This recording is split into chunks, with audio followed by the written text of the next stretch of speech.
E abra, por favor, em Romanos capítulo 10. Vamos ler do versículo 14 até o 21.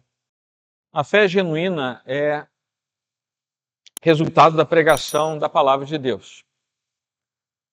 É conforme Paulo nos ensina nesse trecho que foi lido agora, destacando a necessidade da proclamação para que de fato haja fé.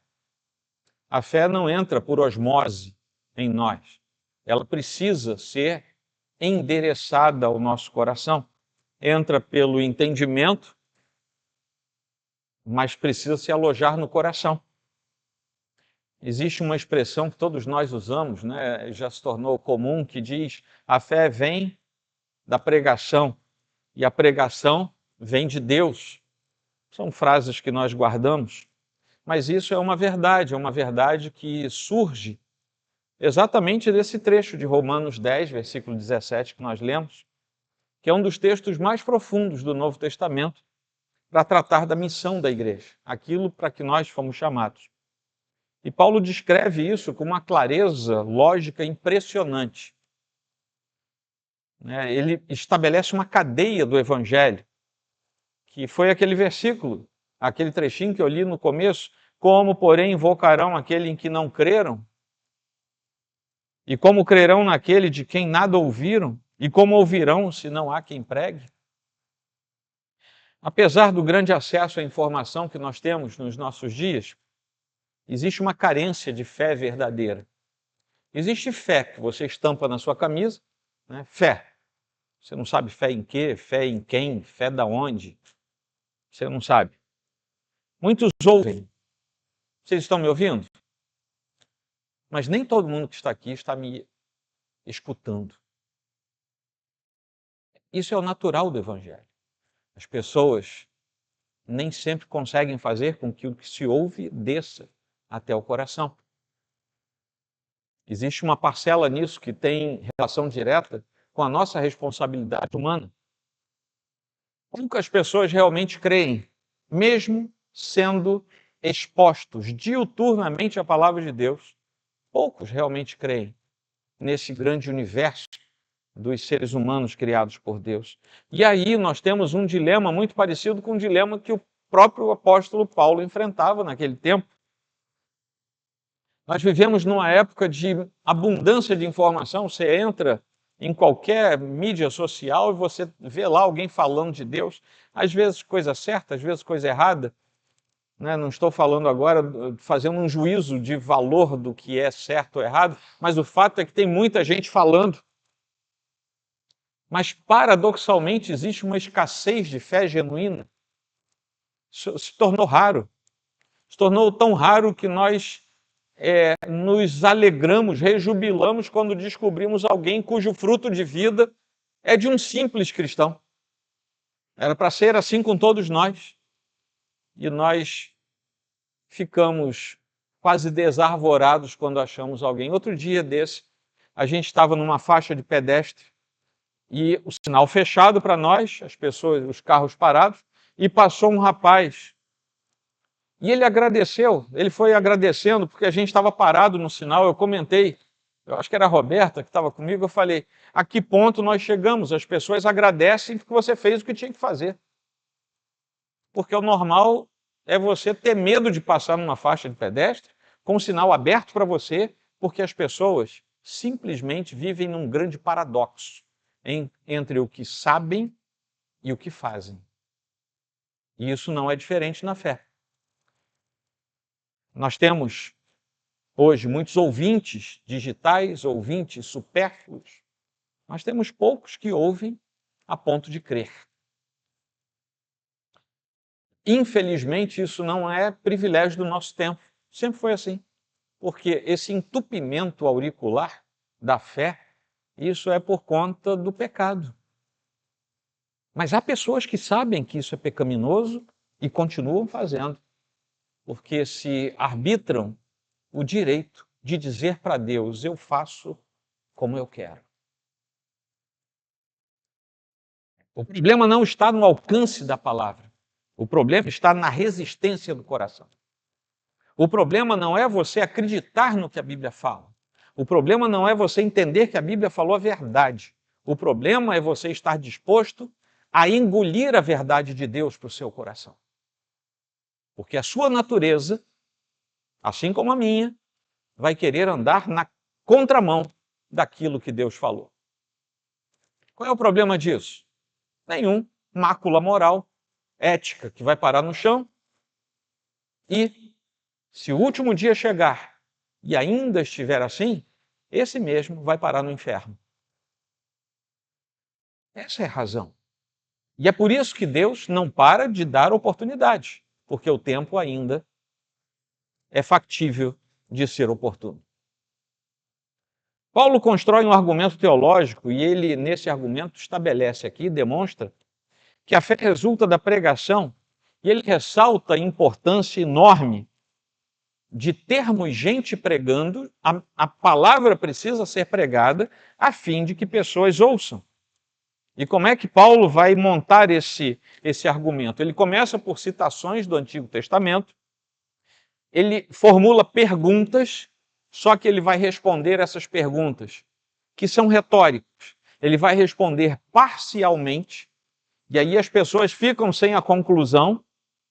Aí, nessas respostas parciais que ele oferece, ele sabe que elas são parciais, são inconclusivas, então, no ponto seguinte, ele próprio sugere as devidas correções e contextualizações, demonstrando aos leitores, aos ouvintes daquele tempo e a nós também, que por detrás de tudo existe a necessidade de uma sólida compreensão do que é a verdade do Evangelho.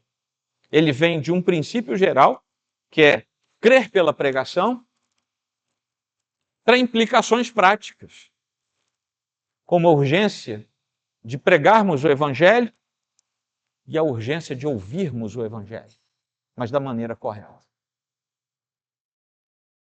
Esse trecho de Romanos vai nos falar pelo menos 3 verdades. A fé vem pelo ouvir, mas não ouvir qualquer coisa, ouvir a palavra de Deus. Mas Paulo também nos fala uma miséria da nossa raça, que nem todos os que ouvem a bendita palavra de Cristo vão obedecer à palavra de Cristo.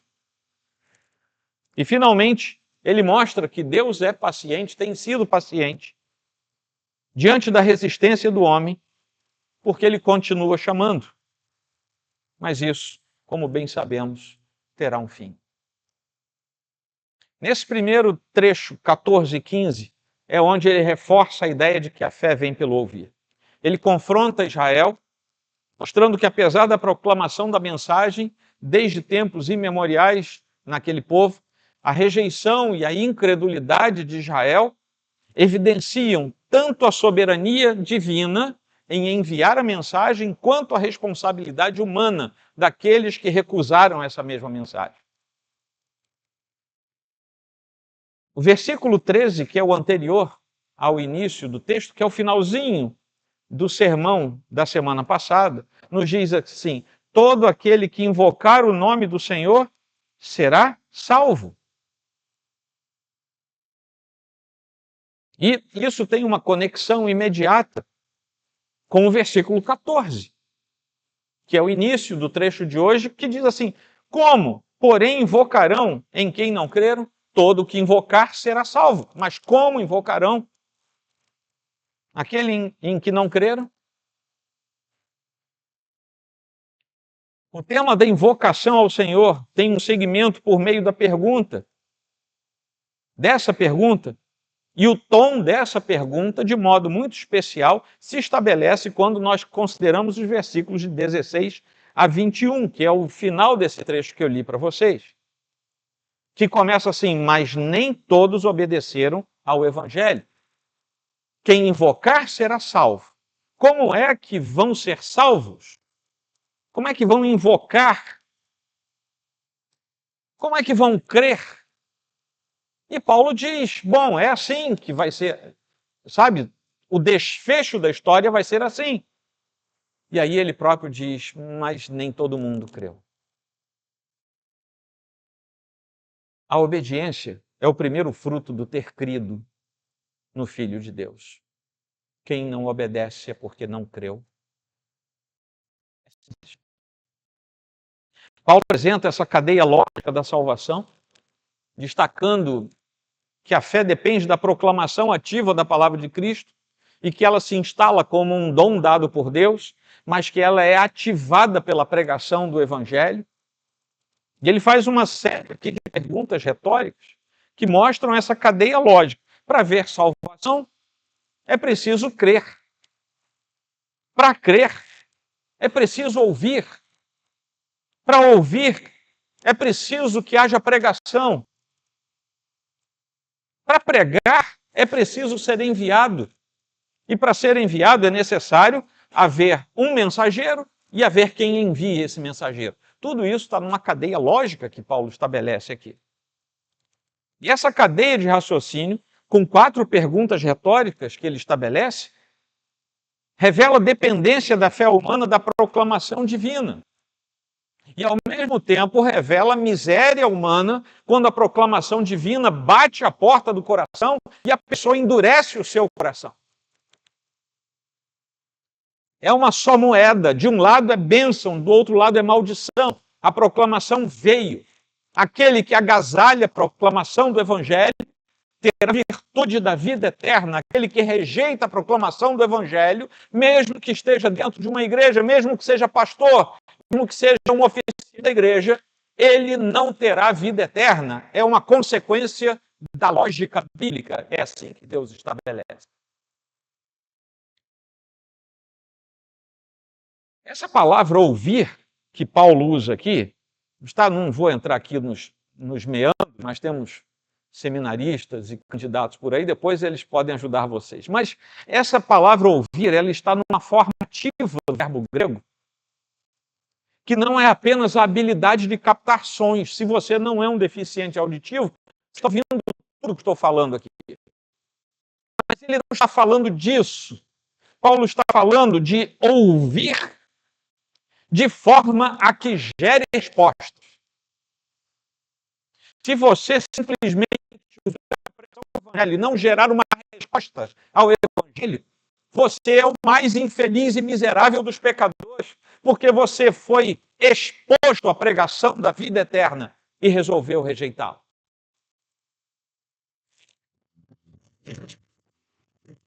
A palavra a que ele se refere aqui, a pregação, é o conteúdo do Evangelho, a mensagem do Cristo ressuscitado, a mensagem do Cristo que foi crucificado, a fim de que nós, antes mortos, tenhamos vida e tenhamos a bendita esperança da vida eterna. A existência, a missão da igreja, tudo isso está fundamentado na proclamação da palavra de Deus, que deve ser ouvida e respondida por quem ouve a palavra de Deus. E aquele que simplesmente tampona os seus ouvidos espirituais, haverá de dar resposta um dia ao Senhor, quando o seu joelho, querendo ele ou não, se dobrar diante do Deus que julga todas as coisas. Deus fala, e o povo deve ouvir. E quando esse povo ouve, ele deve dar uma resposta. A igreja existe porque Deus fala. Quem participou das quintas-feiras desse ano, lá no começo, nós tivemos um módulo chamado Teologia da Revelação. Deus é um Deus que fala. Muito antes de termos um texto escrito, Deus falava. Falou aos profetas, falou aos reis, falou aos sacerdotes, falou aos seus servos ao longo da antiga aliança, até que o Filho veio e a plenitude da revelação aconteceu. E Deus hoje fala pela pregação do Evangelho. A igreja só existe porque Deus fala. E a igreja vai continuar existindo enquanto Deus estiver falando. Paulo cita Isaías, capítulo 52, versículo 7. Quão formosos são sobre os montes os pés do que anuncia boas novas, que faz ouvir a paz, que anuncia coisas boas, que faz ouvir a salvação. Lá no contexto original de Isaías, ele celebrava o mensageiro que trazia boas notícias a um povo que estava exilado, estava sem poder voltar para a sua liberdade por seus próprios meios.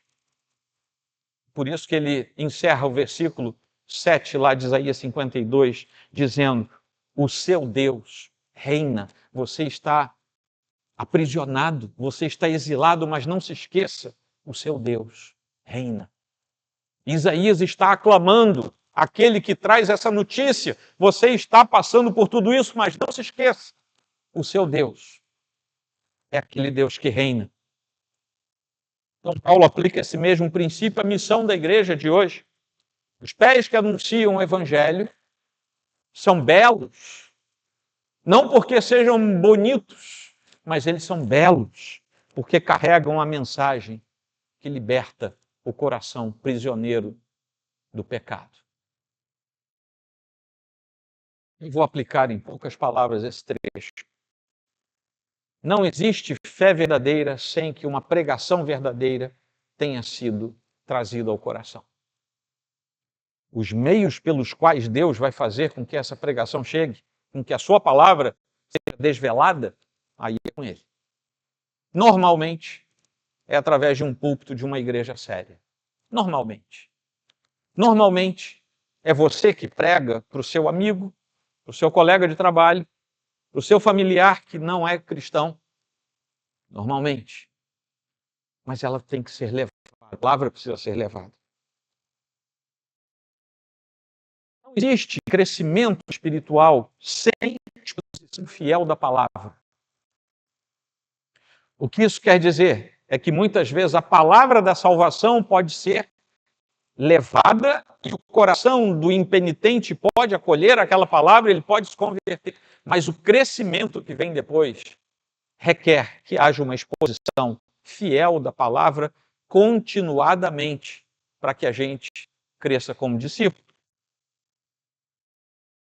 Não existe pregação da palavra sem que se queira pregar a palavra, assim como não existe acolhimento da palavra sem que a nossa natureza, sim, tocada pelo Senhor, mas debaixo da nossa própria responsabilidade, acolha no coração a palavra que é pregada. Estamos aqui numa igreja pequena. Não somos 150 membros.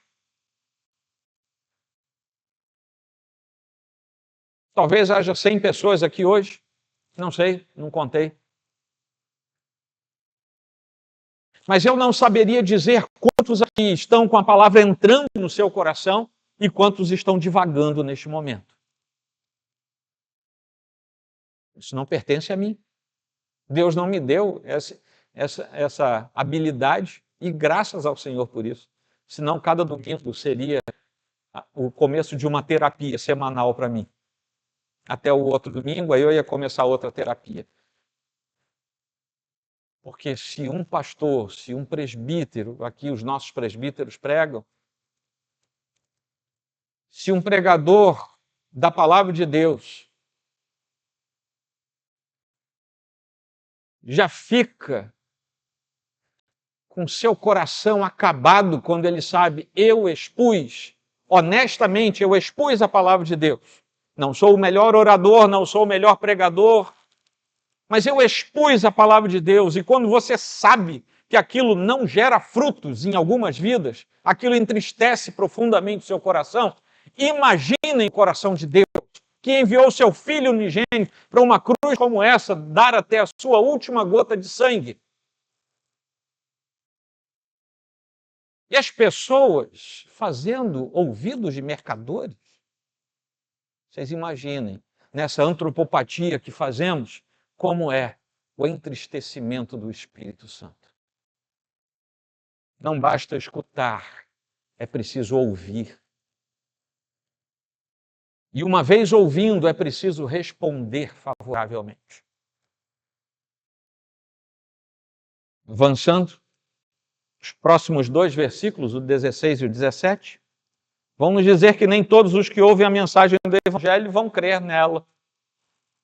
E Paulo entra mais nesse meandro. Paulo começa a usar cada vez mais o Antigo Testamento, algo que ele já vem fazendo toda a epístola, mas aqui ele começa a usar Salmo, Isaías, depois ele vai usar Deuteronômio, vai de novo para Isaías.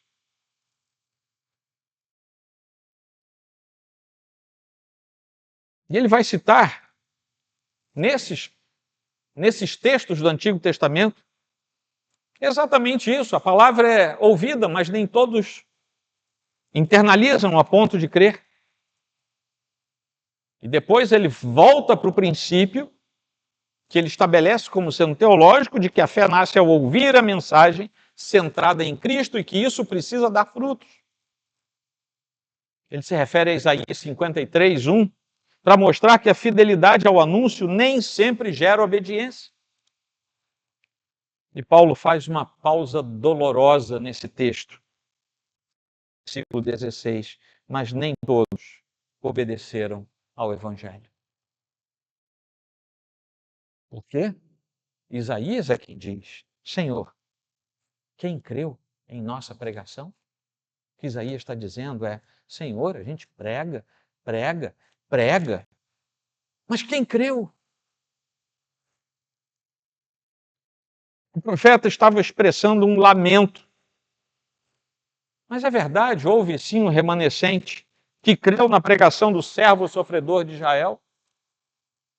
Mas Isaías sabia, como todos os profetas sabiam, que a palavra de Deus deveria ser proclamada e proclamada e proclamada e repetida, repetida, repetida. E assim é até hoje. O evangelho tem sido anunciado. Mas o profeta diz: será que alguém creu nisso? E esse é o paradoxo da missão da igreja. Porque a palavra pode ser pregada com toda a fidelidade, mas nem todos creem na palavra de Deus. A fé surge por meio do ouvir a palavra de Cristo. Versículo 17. E assim a fé vem pelo ouvir, e ouvir pela palavra de Cristo. É literal.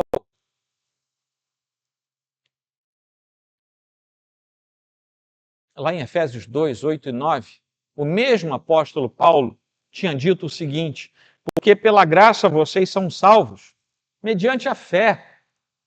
E isto não vem de vocês, é dom de Deus, não de obras, para que ninguém se glorie, mediante a fé. E isto é dom de Deus. A fé é dom de Deus. Paulo está afirmando agora que o meio para que a fé venha até nós é um ouvir atento e operoso, que gere uma resposta positiva à transformação. Se você é crente há 5, 10, 15 anos, e você não mudou, ou se você está andando de marcha ré, tenha certeza que você precisa se converter. Se o Senhor viesse num clarão nesta noite, e com aquela voz estrondosa do Antigo Testamento, me dissesse: Joel, você bota a mão no fogo por fulano, eu diria: de jeito nenhum, Senhor. Nem por mim, quanto mais por ele, ou por ela.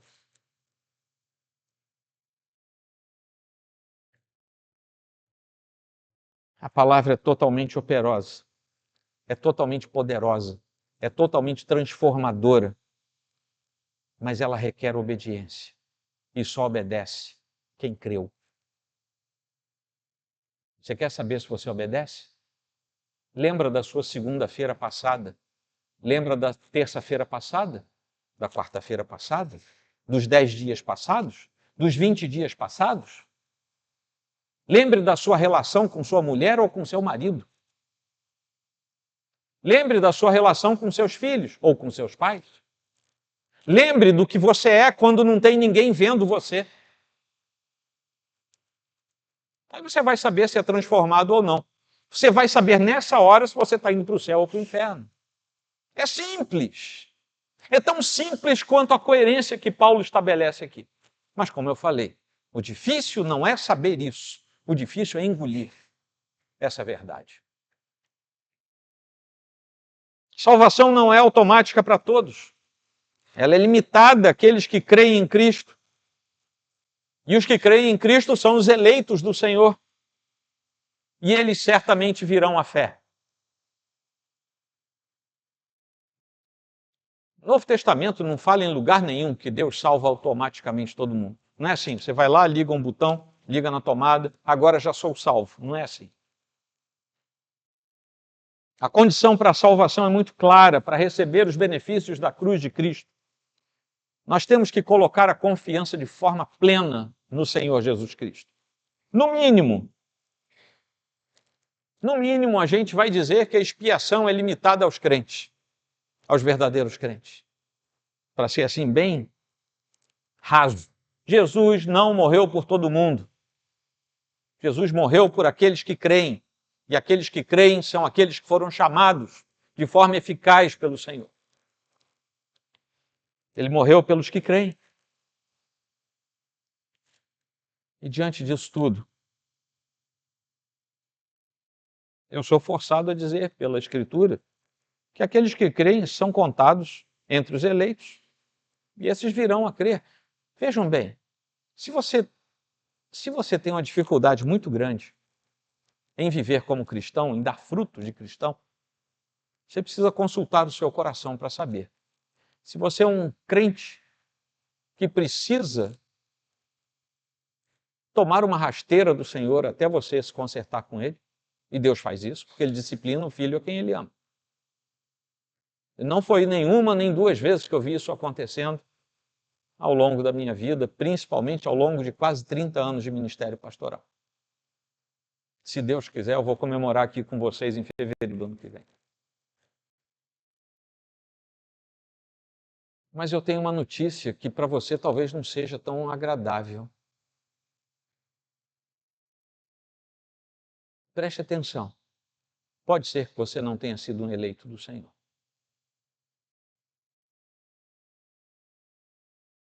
Isso é uma fatalidade. Mas como é que você vai saber disso? Você não vai. E nem eu. A sua responsabilidade é obedecer, é crer. E se você conseguir fazê-lo, você foi um escolhido do Senhor. Porque só eles conseguem isso. Vou falar algo que eu já falei neste púlpito. Não existe uma coisa chamada crente fraco. Ou você é crente, ou você não é.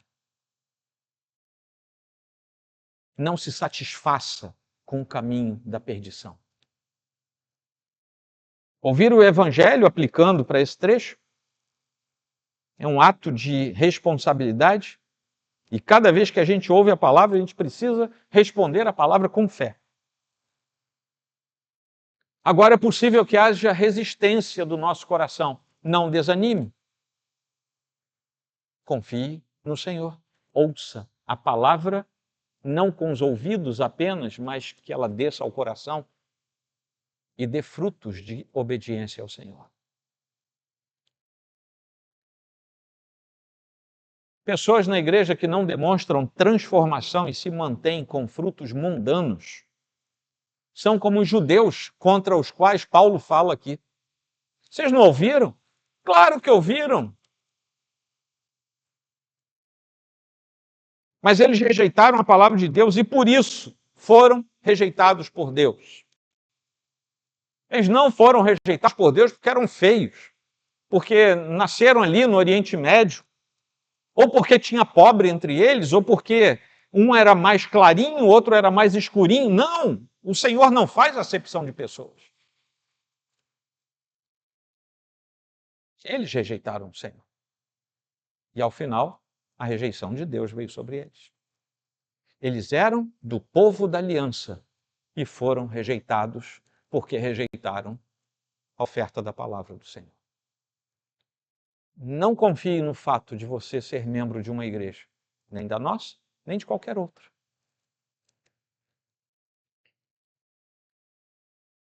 Quem é verdadeiramente filho de Deus não põe sua confiança nas coisas deste mundo, que as coisas deste mundo são vãs e passageiras. As coisas quebram. O mundo têm períodos de validade. Empregos se perdem. Vigor acaba. Saúde vai embora. Não ponha a sua esperança nas coisas deste mundo, porque você vai quebrar a cara. Finalmente, os versículos 18 a 21. Paulo demonstra que a palavra foi amplamente proclamada, mas a rejeição de Israel é explicada por sua obstinação. É o pecado que a Bíblia compara à feitiçaria. A obstinação, sabe o que é obstinação? Ser cabeça dura. Isso é um sujeito obstinado. Pois a Bíblia, lá em 1 Samuel, vai dizer que o pecado da obstinação é semelhante ao pecado da feitiçaria. Está cheio de feiticeiro no meio da igreja, porque a cabeça dura.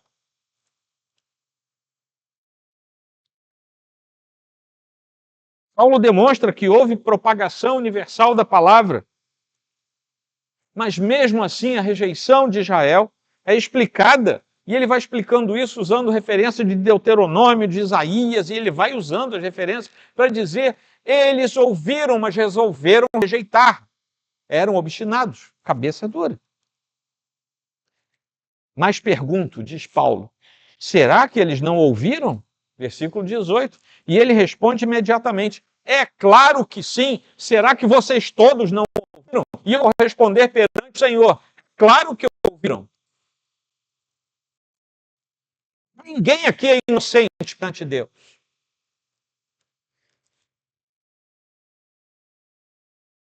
Israel ouviu, mas Israel resistiu.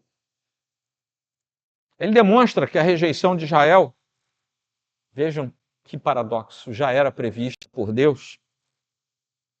Isso evidenciava tanto a soberania da graça divina, ao alcançar os gentios, que somos nós, quanto a própria paciência de Deus diante da desobediência persistente do povo que ele escolheu para ser o seu povo.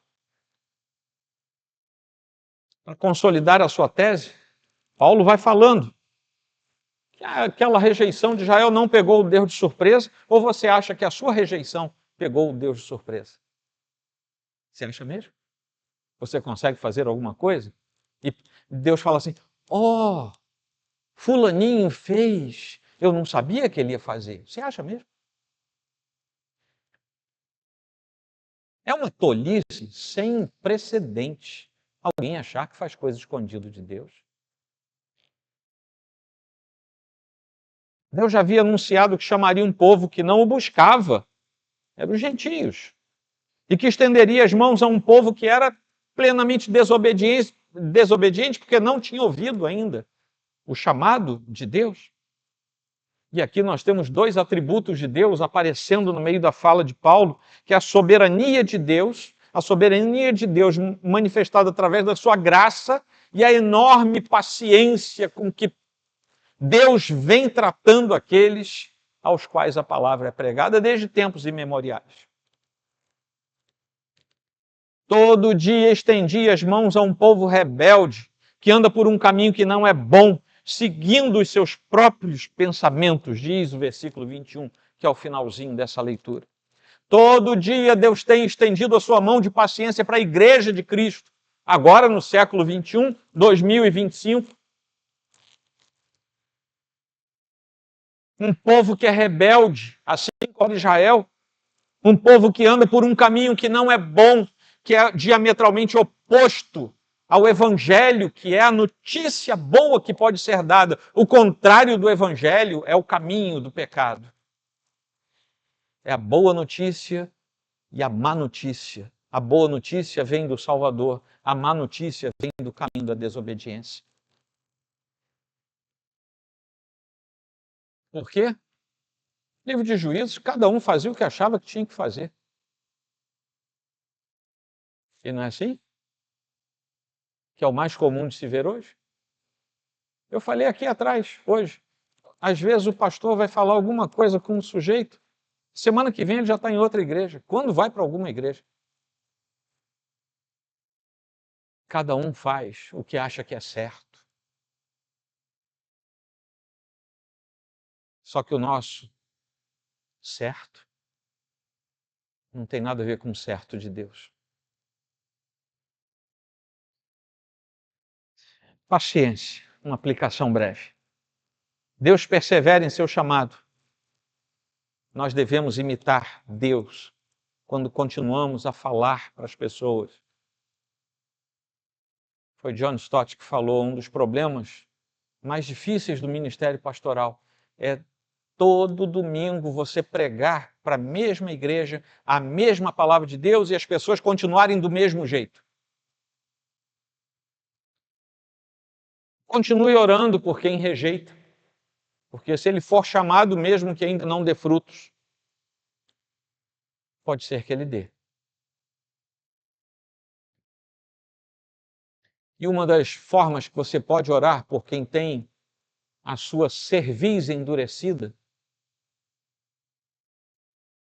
é você rogar ao Senhor para que Ele use todos os seus recursos para que pelo menos a alma seja salva. Foi assim que Paulo orou.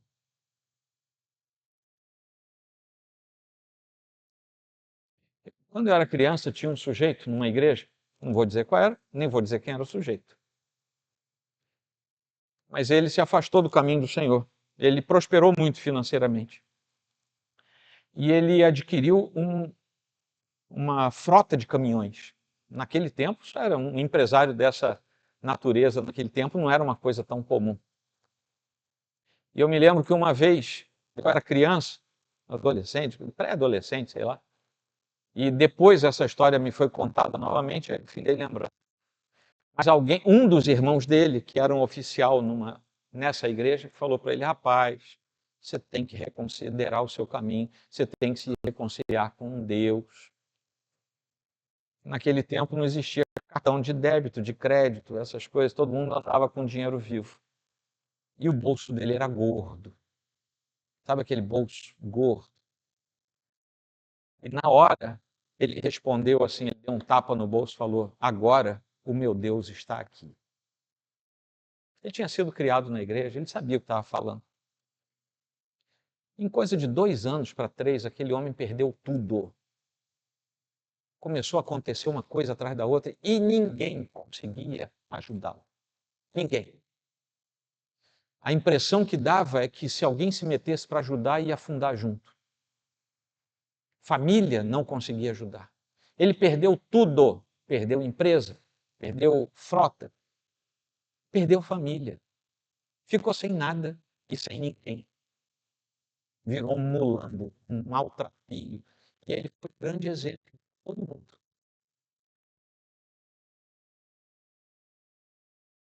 Por outro lado, agora há pouco tempo, alguns homens de Deus passaram para o Senhor. E a gente fala assim, eu nunca ouvi uma vírgula de escândalo dessa vida, um sujeito com uma vida pública. Alguém aqui, vou citar o nome porque é elogioso, alguém aqui já ouviu um escândalo sobre o Dr. Russell Shedd? Alguém já ouviu? Alguém ouviu um escândalo sobre R.C. Sproul? Gente como nós, pecador como nós. O resultado pode ser de extrema bênção ou pode ser de miséria absoluta.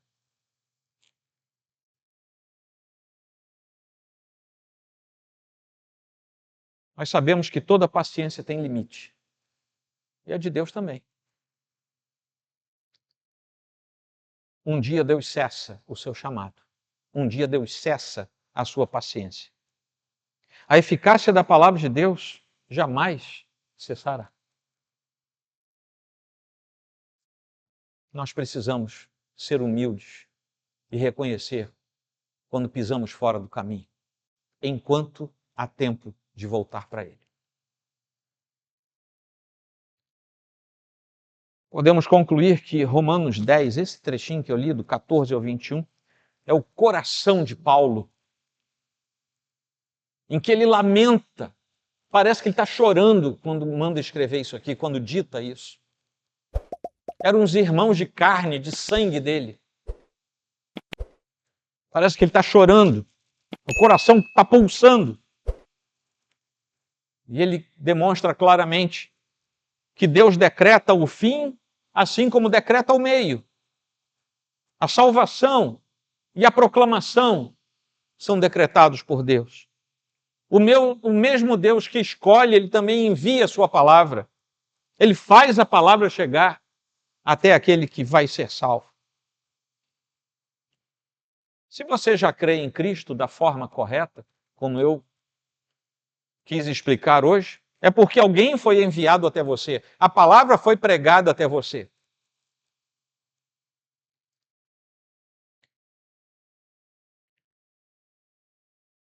Você ouviu e você respondeu com fé. Você deu frutos de obediência. Agora você é parte de uma cadeia da missão que Deus deu à igreja. Mas aos que ainda não creem dessa forma, ou que se iludem com uma falsa fé, hoje o evangelho foi anunciado. Hoje ele foi anunciado. Qual é o seu dever diante de Deus? Ouvir e responder.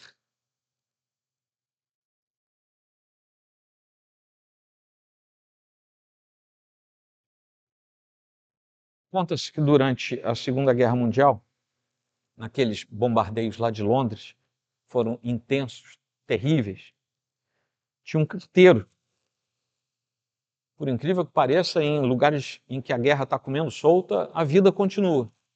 Na maioria dos países, porque tem que continuar. E o carteiro estava lá com sua bolsa, correndo para cima e para baixo, tentando entregar cartas. E num daqueles momentos houve um bombardeio por onde ele estava passando e os escombros de um prédio o soterraram. Ele não morreu, mas foi soterrado. Alguns poucos dias depois, 2 ou 3 dias depois, ele foi encontrado. As equipes de busca conseguiram encontrá-lo. Ele estava muito ferido, mas encontraram aquele homem agarrado com a bolsa, a sacola das cartas dele. E perguntaram para ele: "Você está bem?" E ele não respondeu se ele estava bem. Ele falou assim: "Eu ainda tenho que entregar todas essas cartas." Numa alegoria muito simples. Assim deve ser a vida de cada crente sincero. O mundo está em ruínas. Parece que caiu em cima da gente. Mas o crente sincero carrega uma mensagem que pode salvar. A carta é a palavra de Cristo. Enquanto houver um coração que precise ouvir, nós temos uma entrega que precisamos fazer. Do outro lado, tinha alguém para quem ele entregou a carta. E não adiantava receber a carta se não abrisse para ler o que tinha dentro. Aquele carteiro teria quase morrido à toa se a pessoa não abrisse a sua carta. Se o carteiro entrega, alguém precisa abrir. Se alguém prega, você precisa ouvir. É assim que funciona. Quão formosos são sobre os montes os pés do que anuncia boas novas, que faz ouvir a paz, que anuncia coisas boas, que faz ouvir a salvação. Que os nossos pés sejam formosos, não porque trazem algo de nós, mas porque trazem a esperança da vida de Cristo. Que seus ouvidos sejam atentos e que não deixem passar a oportunidade da salvação, a oportunidade do concerto com Deus. O que mais tenho eu para falar? Nada. Que o Espírito Santo fale ao seu coração. Vamos ficar de pé?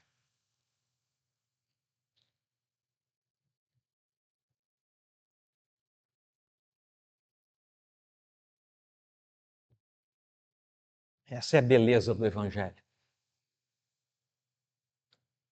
Porque agora, neste exato momento, eu tirei uma bigorna das minhas costas. O peso da pregação saiu de mim e foi para você agora.